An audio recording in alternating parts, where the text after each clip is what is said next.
Hello my fellow gamers, this is Leo here from the Happily Gaming Cave. In this video I'll present to you 10 things I believe you should know before you play Ghost of Tsushima. Please subscribe if you like the content and smash the thumbs up. Ghost of Tsushima is a game that closes an era for PS4. This game came out right at the verge of the new generation consoles release and it's definitely one to enjoy. There's 10 things you should know before you play it and we'll start with the first one now.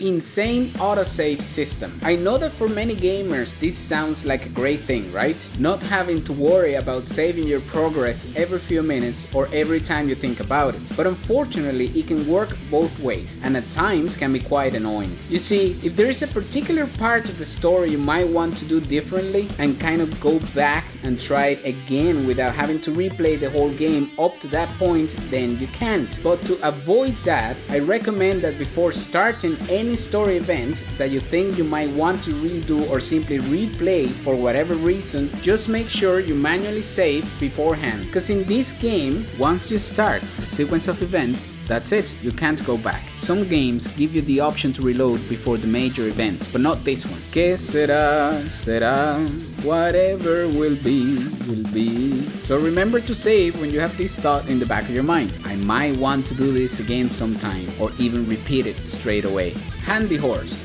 Shortest distance between 2 points is a straight line. Basic geometry, right? On many occasions in this game you'll find yourself at the edge of a cliff, looking at where you need to go. But to get to the point where you can start galloping on your horse towards the destination, you're gonna have to get off that cliff. You can go the long way and descend the cliff and then turn to whatever direction it is you want to go to. But I find that way is a bit tedious and long. Instead, you can get off your horse, find the climb down point and just climb down in no time. Once down there, just whistle your horse and magically he'll be next to you literally in a second.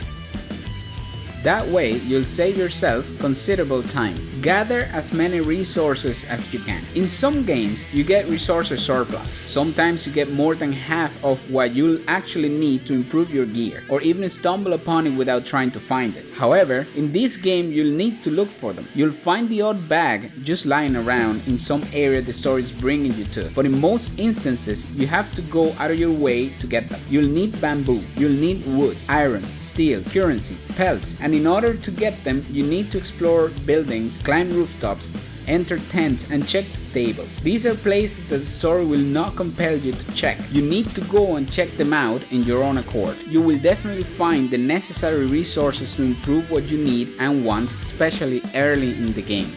Follow the yellow bird. Whenever you see a very distinctive yellow bird that stands out from the rest of the birds, follow it. It will always lead you to a place of interest, like hot springs, cache of goods, places of meditation and shrines. The game itself tells you that these birds are considered sacred and that they know Tsushima better than anything else.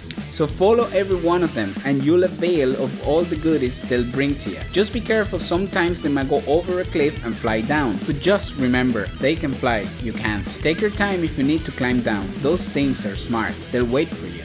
Trust your favorite fight stance.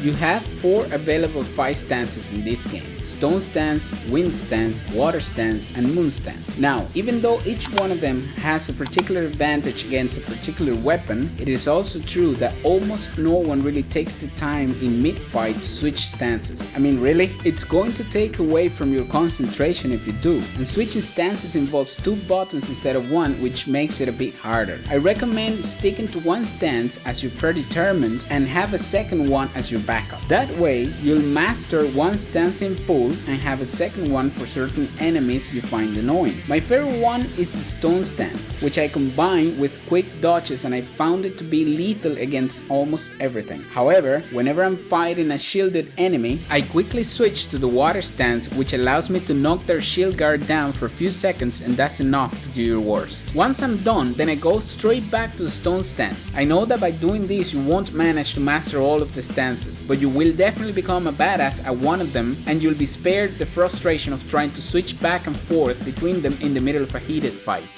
Dodge and parry is way better than block.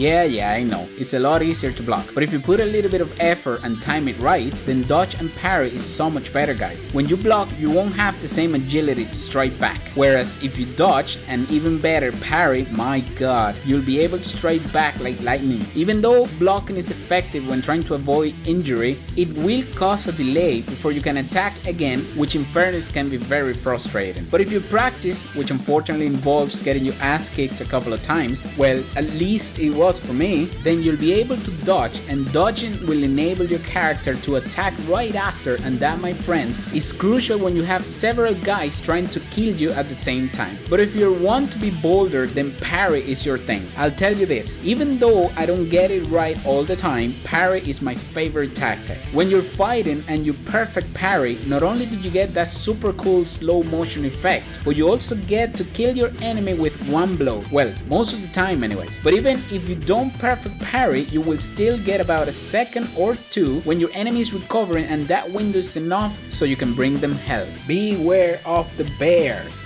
Bears are all around Tsushima, and they're a great source of pelts which are useful for upgrades. However, I'd advise you to be wary of them and do not attack them head on. Instead, use arrows to weaken them or even to kill them. If you go head on, make sure you're nimble enough while dodging, otherwise you'll end up in the air, and if the bear gets you twice in a row, you'll probably be dead. They hit really hard and move really swiftly for a bear, so be careful if you want to pick up some pelts, and remember, you can always get on your horse and outrun them if you don't want the bother of having to deal with them. Bamboo challenge.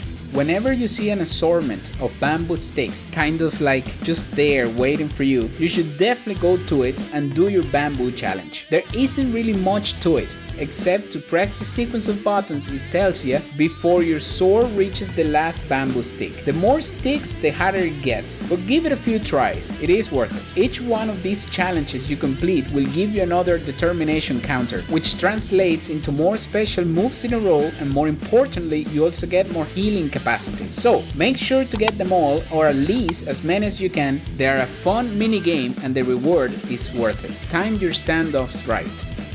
When you come across an opportunity for standoff, the most critical thing you can do is to watch your opponent's feet before releasing that triangle button. Even though they'll do a bit of a feint with their arms, this is only to trick you. Don't fall for it. Just watch those feet, and the second they start moving, release triangle. If you lose the standoff, you'll end up with little to no health left and about to face several enemies, which is most definitely not ideal. But if you time it right, you can get 2 to 3 enemies down with one blow each, gaining loads of resolve in the process and giving you the upper hand right at the start. Find and observe camp leaders. If you want to master all 4 stances ASAP, one thing you will have to do is watch the camp leaders before you kill them. If you just go ahead and kill them, you'll get 1 point towards the stance you get next. But if you take a little bit more time to find these guys first and observe them before starting to chop limbs off, you'll get 2 points, 1 for observing them and 1 for killing them. Now, sometimes these guys are in the middle of a camp, and a very effective way to find access to it is to squeeze through the holes in the wall, which you'll find conveniently connected to tall grass, allowing you to stealth your way in. Find your way to them without being seen, and after observing them and getting your extra points, let the slashing begin. Thank you so much for watching. Don't forget to subscribe and leave your comments below. We'll see you soon. Adios, amigos.